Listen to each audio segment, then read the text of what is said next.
Welcome to dream classes. मैं Sanjeev sir आप सभी का स्वागत करता हूं आज के लाइव वीडियो में। और आप लोग फटाफट लाइव सेशन में जुड़ जाओ और अपनी उपस्थिति दर्ज करो, थम्स अप करो, लाइव करो वीडियो को, ओके। और सबसे पहली बात, अपनी ड्यूटी को पूरा करो, वीडियो शेयर करो, ओके। वीडियो शेयर करने से क्या होता है कि आपके फ्रेंड्स लोग जो अभी तक नहीं जुड़े हैं वो जुड़ेंगे लाइव सेशन में। तो देर किस बात की, आप लोग शुरू हो जाओ आज के नए वीडियो में। और आज हम लोग जो सीखने वाले हैं, आज जो आपका क्लास होने वाला है वो क्लास होगा, ये थंबनेल आप लोगों को दिख रहा होगा जी, द सोल्जर। ये बहुत ही इंपॉर्टेंट चैप्टर होता है। Good evening to all of you my dear students. ये जो है लेसन 6 आपका पोयम से है, रैम्बो बुक 100 मार्क्स का। और ये काफी मजेदार है और काफी इंपॉर्टेंट चैप्टर है आपका, ओके। क्योंकि हर बार इससे क्वेश्चन या फिर समरी कुछ ना कुछ इससे पूछा ही जाता है एग्जाम में। ये एग्जाम ओरिएंटल चैप्टर है। तो स्टूडेंट आप जुड़ जाओ लाइव सेशन में और शेयर कर दो वीडियो को थोड़ा सा, okay. Good evening to all of you. आज नाम मैं पूरा मेंशन नहीं कर पाऊंगा बिकॉज, ओके, समझ सकते हो आप लोग। हाँ जी, तो ये जो द सोल्जर हम लोग पढ़ेंगे वो एक वॉर पोएट है रॉबर्ट ब्रुक, उन्हीं के द्वारा लिखा गया यह पोयम है। गुड इवनिंग विकास कुमार, ओके। कल आपका परफॉर्मेंस काफी बढ़िया था बच्चा। हाँ जी, जुड़ गए आप लोग। चलो, जुड़ने से पहले दिल को जोड़ते हैं। अभी तो असली मंजिल पाना बाकी है, अभी तो असली मंजिल पाना बाकी है, अभी तो इरादों का इम्तिहान बाकी है, अभी तो इरादों का इम्तिहान बाकी है, अभी तो तौली है मुट्ठी भर जमीन, अभी तो तौली है मुट्ठी भर जमीन, अभी तौलना आसमां बाकी है, ओके माय डियर स्टूडेंट। तो इसी शेर के साथ आज हम लोग शुरू करने वाले हैं एक बहुत ही मजेदार और जानदार शानदार टॉपिक हमारा द सोल्जर, ओके। और ये जो लेख लिखा गया है, ये जो पोयम लिखा गया है वो किनके द्वारा आपको पता ही होगा, ओके। ये लेखक जो है रॉबर्ट ब्रुक, ये काफी महान हस्ती हैं, ओके। चलिए देखते हैं, इनका डिटेल थोड़ा जानते हैं, कवि के बारे में थोड़ा जान लेते हैं। कवि बेसिकली जो हम लोग जानेंगे और एग्जाम में भी थोड़ा मोड़ा इससे पूछ ही देता है ऑब्जेक्टिव क्वेश्चन में। गुड इवनिंग सागर सिन्हा जी। देखो क्या अबाउट द पोएट, पोएट के बारे में थोड़ा मोड़ा हम लोग को नॉलेज होना काफी आवश्यक होता है, ओके। इनकी जन्म जो हुई है 3 अगस्त 1887 ईस्वी में। कितने में जन्म हुआ है जी? 3 अगस्त 1887 ईस्वी में रग्बी नामक स्थान यूनाइटेड किंगडम मतलब इंग्लैंड में हुआ था। क्लास जो है एवरीडे होता है 7 बजे से 8 बजे तक। ये जो इंग्लिश है शाम में, ओके। और भी क्लासेस जो है आप लोग कॉल करके जानकारी ले सकते हो, नए बच्चे जो जुड़े हैं, ओके। और इनकी जो मौत हुई थी, मतलब ये डाइड हुए थे 23 अप्रैल 1915, 23 अप्रैल 1915 ईस्वी को इनकी देहांत हुई थी। कहाँ? एक है Asian sea of the island Skyros, मतलब यह एक सैनिक थे। ये जो लेखक हैं वो एक सैनिक थे और ये युद्ध पे गए थे, ओके। तो इनका जो मौत है एक आइलैंड पे हुआ था, एक टापू पे हुआ था। किस कारण से? एक सेप्सिस, क्या है सेप्सिस, एक पॉइजन हो गया था, मतलब कोई जीव था या कह सकते हैं जो इनको काट लिया था, जिस कारण से इनका शरीर का जो ब्लड था उसमें पूरा ब्लड पॉइजन हो गया था। गुड इवनिंग कोमल कुमारी, ओके। तो ब्लड पॉइजनिंग होने के कारण रॉबर्ट ब्रुक का देहांत होता है, ओके। कहाँ? ये आइलैंड स्काईरोज नामक स्थान पे, ओके। चलिए देखते हैं आगे। इनकी जो पढ़ाई लिखाई हुई है स्टार्टिंग में, ये तो इनके पिताजी एक स्कूल का प्रधान मतलब मास्टर थे, ओके। और उस स्कूल में शुरुआती दौर में पढ़ाई इन्होंने की थी। बाद में जो है कैम्ब्रिज में इन्होंने 1906 ईस्वी से लेकर 1909 ईस्वी तक पढ़ा। यूनिवर्सिटी ऑफ कैम्ब्रिज, वहाँ पढ़ाई इन्होंने की 3 साल। इनके माता पिता का नाम देख लो क्या है। पेरेंट्स इनका हो गए विलियम पार्कर ब्रुक और रुथ मैरी ब्रुक, इनकी माता का नाम है। पिता का नाम क्या हुआ? विलियम पार्कर ब्रुक और Ruth Mary Brooke, okay my dear student. यहाँ तक समझ में आई आप लोगों को?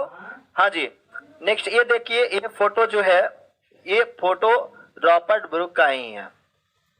आप देख सकते हैं कि ये कितनी स्मार्ट आदमी है, ओके, एकदम हैंडसम है। जॉन किट्स आप लोग नाम सुने होंगे, ये वर्ड्सवर्थ का नाम सुने होंगे। इन्होंने इनकी प्रशंसा की है, वर्ड्सवर्थ जो है इनकी प्रशंसा की है और उन्होंने कहा है कि ये जो है काफी हैंडसम अपने जमाने के थे। Okay, good evening to all of you. एकदम फटाफट आप लोग लाइव सेशन में जुड़ो और एंजॉय करो, इसको समझो। एक एक लाइन का आज मैं हिंदी आप लोग को बताने वाला हूं। जो भी बच्चा लेट हुआ है घबराने की कोई बात नहीं है, आप ये वीडियो रिकॉर्ड मतलब आपका यूट्यूब पे भी अवेलेबल रहेगा, आप देख सकते हैं। ओके, चलिए देखते हैं आगे क्या है, इनके बारे में थोड़ा और जान लेते हैं। रॉबर्ट ब्रुक बाज एन इंग्लिश पोएट। क्वेश्चन में आता है कि मतलब राइटर हो या पोएट हो, उनका नेटिव स्थान मतलब जन्म स्थान के बारे में पूछा जाता है। तो अगर ऑप्शन में आपका आए तो क्या लिखेंगे हम लोग यहाँ पे, an English poet. Robert Brooke जो थे वो एक मतलब इंग्लिश कवि थे, मतलब इंग्लैंड के कवि थे। Good evening to all of you. Okay, and known for his idealistic war sonnets. ये जो जाने जाते हैं वॉर कवि के नाम से जाने जाते हैं। जैसे कि आप लोगों ने पढ़ा था जॉन कीट्स को क्या कहा जाता है, जॉन कीट्स को एक रोमांटिक पोएट कहा जाता है। उसी तरह से रॉबर्ट ब्रुक को क्या कहते हैं, वॉर सोनेट पोएट कहते हैं। ओके, नेक्स्ट है written during the first world war. ये जो कविता जो लिखा है, इस कवि ने लिखे हैं कविता को, ये जो फर्स्ट वर्ल्ड वॉर चल रहा था, प्रथम विश्व युद्ध हो रहा था, उस जमाने में इन्होंने लिखा था। Okay, he was also non for his voice good looks. ये जो है एक ऐसे मतलब जाने जाते हैं इनकी खूबसूरती के लिए। ये जो है काफी स्मार्ट है, काफी स्मार्ट थे। तो एक तो वॉर पोएट के मतलब लिए भी ये परिचित है, जाने जाते हैं, और साथ ही साथ ये काफी हैंडसम की मतलब काफी खूबसूरत आदमी थे। Okay, which were said to have promoted the Irish poet W.B. Yeats describes him the most handsome young poet of England। मतलब बहुत सारे कवियों के द्वारा इनको जो है कहा गया है कि ये जो अपने जमाने का या फिर इंग्लैंड के जो कवि हैं उनका सबसे खूबसूरत थे, मतलब स्मार्ट थे। ओके, चलिए आगे देखते हैं थोड़ा सा। यहाँ पे मैंने टैग लगा दिया है। ओके, टैग में दिया है मैंने यहाँ पे, इनको क्या कहा जा सकता है जी, थोड़ा देख लेंगे। इन्हें जो हम लोग कह सकते हैं ये वॉर पोएट या फिर पैट्रियोटिक पोएट, मतलब एक युद्ध कवि या फिर देशभक्ति कवि लोग इन्हें हम कह सकते हैं। ओके, तो ये था इनका परिचय, और जितना कुछ मैंने आप लोग को बताया है उसमें से श्योर है कि आपका 1-2 नंबर जरूर मिलेगा आपको। शुरू से लास्ट तक आप लोग वीडियो को देखेंगे, जो रिकॉर्डेड वीडियो आपको अवेलेबल रहेगा उसको स्किप नहीं करना, शुरू से लास्ट तक लाइन बाय लाइन आप लोग को हिंदी मिलेगा। ओके, और ये जो है भाई यहाँ पे देख लेंगे, जो भी ये देखो क्या द सोल्जर लिखा हुआ है किनके द्वारा, रॉबर्ट ब्रुक के द्वारा। ओके, ये सब चीज मोटा मोटी आप लोग याद करेंगे। ओके, आगे देखो क्या है, ये जो मेन जो चीज होता है कवि के बारे में, उनके बारे में भी जानना आवश्यक होता है। आवश्यक इसलिए होता है क्योंकि इससे रिलेटेड क्वेश्चन आ ही जाता है। ओके, फोटो में क्या हैंडसम दिखेगा भाई। अब है थीम पे आते हैं। कविता का मेन थीम क्या है, मतलब विषय क्या है इसका, what is the theme of the poem.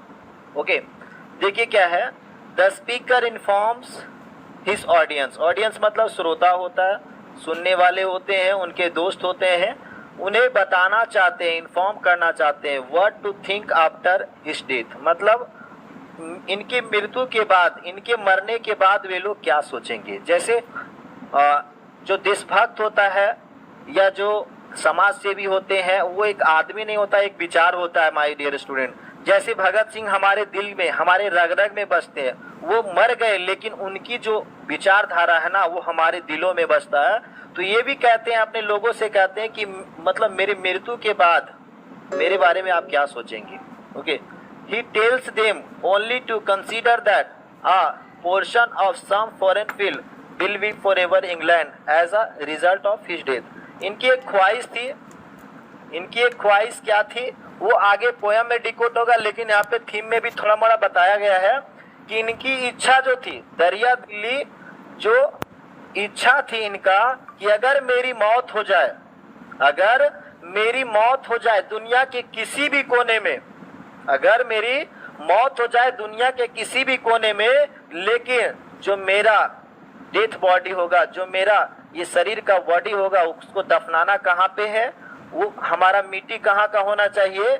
ये कवि जी कह रहे हैं, रॉबर्ट ब्रुक बता रहे हैं कि वो धरती हमारा मातृभूमि इंग्लैंड होना चाहिए। इंग्लैंड की धरती पे ही ये अपने शरीर का जो है ग्रेव में जाना चाहते थे। Okay, the soldier who was raised and nurtured by his country England will be buried in the earth। देखिए, एक सैनिक जो अपने देश के लिए, मतलब अपने देश में बढ़ते हैं, बड़े होते हैं, मतलब यहाँ पे जो है नेचुरल वहाँ का प्राकृतिक रूप से होता है, वो अपने देश के लिए होता है। और ये कवि कहाँ से ताल्लुक रखते थे, कहाँ से संबंध रखते थे, इंग्लैंड के थे। Okay, and will be buried in the earth, मतलब इंग्लैंड के धरती पे ही ये अपनी डेथ बॉडी को दफन करना चाहते थे। After he dies the soldier will go to a peaceful English heaven. ये चाहते थे, इनकी दिल की इच्छा थी कि मेरे मौत, जैसे हर कोई का इच्छा होता है ना, कितना बुरा काम करेगा ना लोग, आत्मा से अंदर से आवाज आएगा क्या, हमको स्वर्ग में ही मिलना चाहिए जगह। तो ये भी चाहते थे कि मेरा जो इंग्लैंड का जो स्वर्ग है, इंग्लिश हेवन, मतलब इंग्लैंड जो हमारा देश है, हमारी जो वतन है, वो स्वर्ग से कम नहीं है। तो मैं चाहता हूँ कि मैं पूरे शांति पूर्वक उसी देश की धरातल में समा जाऊं। ओके, वेयर ही विल री experience all his English memories. ये चाहते थे कि मतलब मैं हर लोगों को, अंग्रेज मतलब जो इंग्लिश लोग थे, इंग्लिश के जितने इंग्लैंड के लोग रहने वाले थे, हर लोगों के दिल में इनकी जो अनुभव थी, उस अनुभव को वो यादों की तरह संजो कर रखना चाहते थे। सोचिए इनकी ख्वाहिश कितनी अच्छी थी। चलो देखो, कुछ यहाँ पे जो है ना, जो बच्चे पढ़ने के लिए आए वो दूसरे कमेंट पे मत ध्यान दो, सिर्फ पढ़ाई पे ध्यान दो, क्योंकि मुजरा करने के लिए आ ही जाते हैं। ओके, तो उस पे ध्यान मत दीजिए, you should only watching on the board. Okay, चलिए आगे बढ़ते हैं और आते हैं पोयम पे हम लोग, और देखते हैं पोयम में क्या है। देखो, ये जो पोयम है आपका, जो ये पोयम पढ़ाया जा रहा है, ये पोयम एक सोनेट है। क्या है जी? एक पोयम जो है ये सोनेट है। और सोनेट हमें किसे कहते हैं, इंग्लिश ग्रामर भी होगा, घबराने की बात नहीं है। और ये सोनेट जो होता है 14 लाइन्स का पोयम होता है। कितने लाइन्स का होता है? 14 लाइन्स, मतलब 14 पंक्ति का जो कविता होता है, उसे हम लोग क्या कहते हैं? सोनेट कहते हैं। ये भी जो पोयम आप लोग आज पढ़ने वाले हैं, द सोल्जर, ये भी एक सोनेट है। ये भी सोनेट है। देखेंगे कि ये 2 पैराग्राफ में डिवाइडेड है। ओके, पहला देखिए, यहाँ से आपका जो है ये 8 है टोटल। ये जो पहला जो आपका पंक्ति है, पहला जो पैराग्राफ है, वो 8 का है। और उसके बाद आगे अगर बढ़ते हैं हम लोग, तो उसके बाद 6 लाइन आपको मिलेंगे। टोटल जो है ये जो पोयम आपका द सोल्जर है, वो आपका कितना है? 14 लाइन्स का। तो अगर आपका क्वेश्चन में आ जाए कि the soldier is a poem dash sonnet ode ETC वगैरह आ जाए, तो आप क्या टिक लगाएंगे? सोनेट में देंगे, क्योंकि सोनेट जो होता है 14 लाइन्स का ही होता है। Okay, 8 + 6 = 14, that's right Dilshad. Clear है? चलिए अब आते, देखो ये जो पोयम है ना, ये पोयम काफी एकदम उमंग भरने वाला है हमारे शरीर के अंदर में। मतलब जो कि एक देश के लिए, एक मतलब अपने वतन के लिए हर आदमी के पास दिल में जज्बा होना चाहिए। ओके, किसी से प्रेम हो ना हो, लेकिन अपने देश से, अपनी ये जो मातृभूमि है, उस मातृभूमि से प्यार होना बहुत ही जरूरी होता है। ओके, किसी से प्यार करो या ना करो, लेकिन इस धरातल से, अपनी भारत माता से प्रेम जरूर करो। चलिए आते हैं किस पे? पोयम पे, मेन मुद्दा पे आते हैं। ऑक्टेव है और एक, हाँ जी, देखो क्या है इसमें, देखेंगे कवि की इच्छा क्या कहती है। If I should die, if I should die, यहाँ पे आई स्टैंड करता है ये जो पोएट है, पोएट के बारे में। पोएट कहते हैं कि यदि मैं मर जाऊं, यदि मैं मर जाऊं, think only this of me, सिर्फ मैं ही ऐसा सोचता हूं। सिर्फ मैं ही ऐसा सोचता हूं। कौन कह रहे हैं? पोएट बोल रहे हैं। मतलब दुनिया को नहीं बता रहे, अपने आप को, ये अपने आप से बात कर रहे हैं कि इफ आई शुड डाई, यदि मैं मर जाऊं, मतलब मैं ही सिर्फ ऐसा सोच रहा हूं। That's there is some corner of a foreign field, चाहे वो दुनिया के किसी भी कोने में हो। फॉरेन मीन्स देश विदेश जो भी होता है, मतलब विदेश की धरती क्यों ना हो।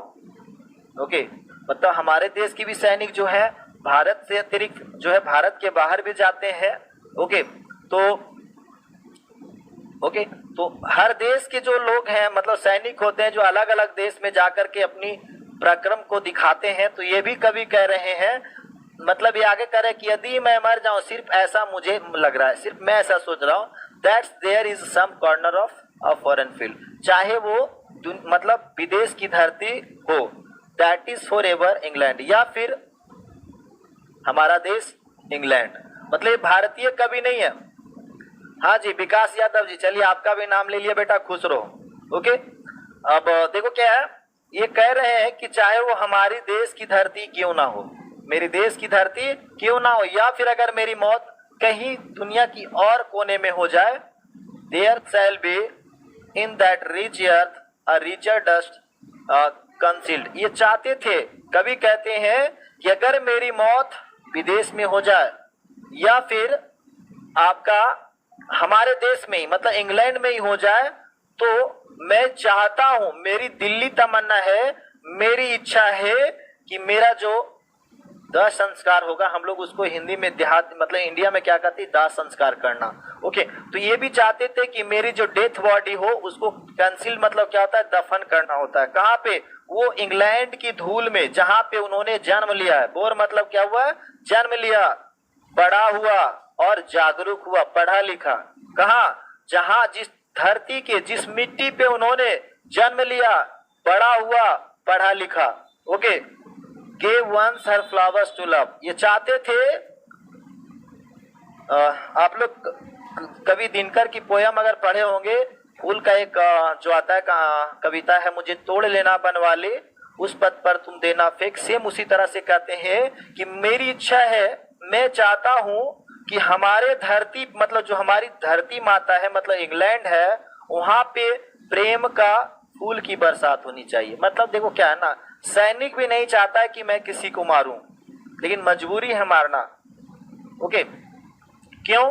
देखो, जब कभी भी सैनिक लोग आतंकवादियों का इनकाउंटर करता है तो उसको पहले सरेंडर करने के लिए बोलता है, आत्मसमर्पण करने के लिए बोलता है, और नहीं मानने के बाद अगर आत्मसमर्पण वो नहीं करता है, तब जाकर के मजबूरी में उसे मारना पड़ता है। ओके माय डियर स्टूडेंट, तो ये भी कर रहे हैं कि मेरे देश की जो मेरा धरती है, मेरा जहाँ पे जन्म हुआ है, वहां पे कोई नफरत, कोई हीन भावना नहीं होना चाहिए। सभी लोग आपस में भाईचारे के साथ, सादगी के साथ एक समान रह सके।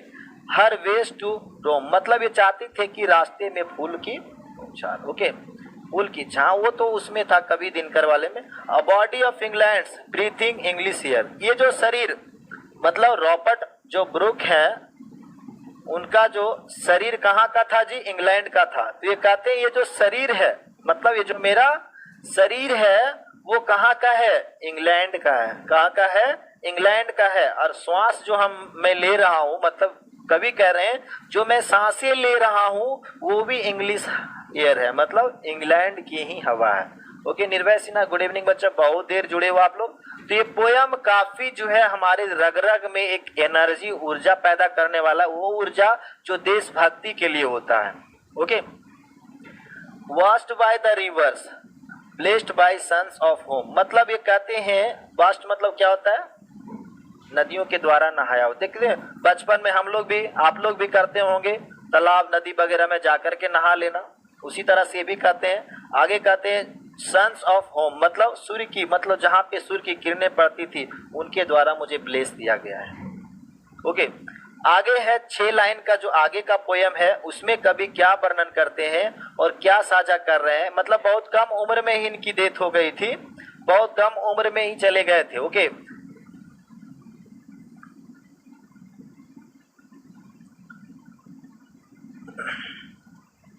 पोयम समझ में आ रही ना आप लोग को? अगर समझ में आ रहा है तो आप लोग कमेंट करके ये सर बोलेंगे। ओके, क्योंकि अगर आप लोग कमेंट करते तो मुझे एनर्जी मिलती है। क्लियर है? देखो आगे क्या है, and think this heart all evil said away, और मैं सोचता हूं, कौन? कवि कहते हैं दिस हार्ट मतलब इस दिल में जितने भी बुराइयां हैं वो दूर हो जाए। जितने भी हमें क्या है, दूसरे के प्रति थोड़ा भी भेदभाव, थोड़ा भी जो है दुष्प्रेम नहीं होना चाहिए किसी से। सभी से हमारा एकदम सादगी भरा जीवन, प्रेम का पाठ होना चाहिए। लेकिन अब हम लोग हैं कहाँ पे, एक दूसरे के साथ में कंपटीशन करते हैं, एक दूसरे के पीछे हम लोग लगे हुए रहते हैं। यही तो हमारा जीवन हो गया है, मात्र कुछ पैसों के लिए। तो ये कहते हैं कि जो हमारे दिलों में जितने भी बुराइयां हैं वो क्या हो, दूर हो जाए। सेड अवे मतलब चले जाए। अ pulse in the internal mind मतलब हमारे दिमाग के अंदर जितने भी मतलब जो गलत सलत बातें चलती रहती है वो भी ना रहे। दिल दिमाग कहीं पे भी नहीं, दिल दिमाग कहीं पे कुछ भी बुराई नहीं होना चाहिए हमें। Okay, keeps somewhere back the thoughts by England given. कहते हैं कि जो इंग्लैंड की धरती ने मुझे विचार दिया है, उस विचार को मैं पूरे वर्ल्ड में, पूरे दुनिया में फैलाना चाहता हूँ।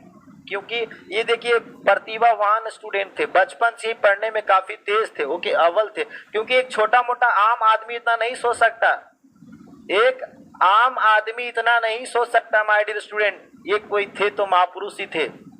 ओके, तो कहते हैं कि एंड थिंक, मैं सोचता हूं कि इस दिल में जितने भी नफरत है, जितने भी बुराइयां, वो क्या हो, दूर हो जाए। ओके, और साथ ही साथ हमारे जो अंतरात्मा कहिए या फिर दिमाग में जो भी बुराइयां हैं वो भी एक भी ना रहे। ओके, ऐसी विचार थी इस महापुरुष का।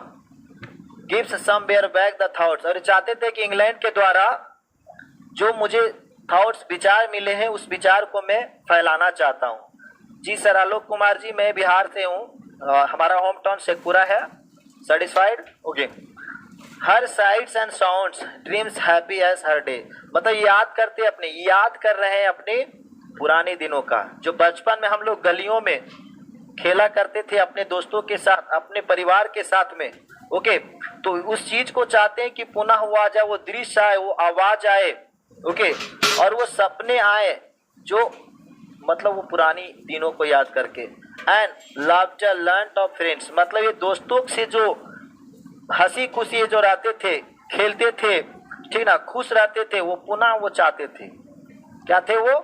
पुनः वो चाहते थे कि इस तरह की हंसी खुशी का माहौल सभी जगह होना चाहिए। ओके, एंड जेंटलनेस, मतलब सब में एक विनम्रता होनी चाहिए, सज्जनता होनी चाहिए।